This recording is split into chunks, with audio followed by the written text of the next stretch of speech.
নমস্কার, আমি ডক্টর সমিতা মণ্ডল। আজকে যে বিষয়ে আলোচনা করব সেটা খুব কমন।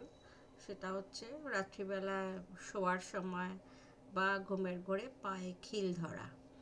আমরা একটু যারা বয়স হয়েছে, যাদের একটু প্রেশার বেশি আছে, তারা যে সমস্ত ওষুধ খায় তাদের মধ্যে একটা খুব কমন ওষুধ হচ্ছে অ্যাঞ্জিওটেনসিন রিসেপ্টর ব্লকার জাতীয় ওষুধ, এআরবি। এবং তার মধ্যে একটা কমন যেমন টেলমিসার্টান।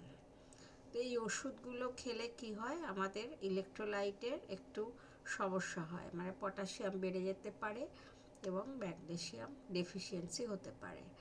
যদি ম্যাগনেসিয়াম ডেফিসিয়েন্সি হয়, সেই ক্ষেত্রে আমাদের এই ধরনের পায়ে খিল ধরা মতো সিমটম দেখা দিতে পারে। দুর্বলতা, হাঁটতে চলতে অসুবিধে এবং গা বমি ভাব, পায়ে মাসেলগুলো টুইচ করা বা রাত্রিবেলা পায়ে যন্ত্রণা, এগুলো হতে পারে।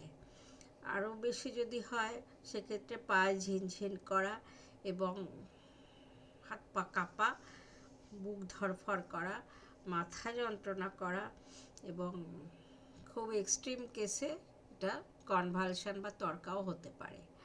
তো এই ম্যাগনেসিয়াম ডেফিসিয়েন্সিটা যাতে না হয়, সেই জন্য আমাদের কিছু কিছু উপায় আমরা লাইফস্টাইলে আমাদের চেঞ্জ করতে হবে। যেমন তার মধ্যে একটা প্রধান হচ্ছে খাবার। আপনারা সবাই চার মগজের নাম শুনেছেন। চার মগজ হচ্ছে চারটে শস্য আমরা বলি। সেটা হচ্ছে কুমড়ো দানা, কুমড়ো দানা, তরমুজের দানা, শশার দানা বা খরমুজের দানা। এই যে চার রকম বীজ, এগুলোর মিশিয়ে আমরা চার মগজটা মশলা হিসেবে বিভিন্ন টেস্টি খাবারে ব্যবহার করে থাকি। তো এই চার মগজের মধ্যে কিন্তু প্রচুর নিউট্রিয়েন্ট আছে, বিশেষ করে ম্যাগনেসিয়াম আছে।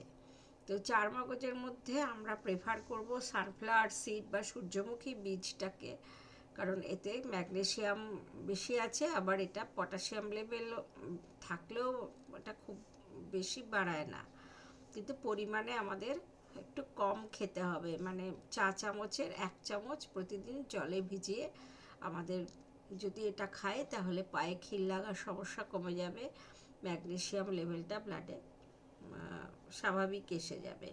তাছাড়াও এক্সারসাইজ করা, হাঁটাহাঁটি করা, সন্ধেবেলা খাওয়ার পরে একটু হাঁটা, এইগুলো করলে পরে আমাদের মাসেল ক্র্যাম্পটা কম হবে। নমস্কার।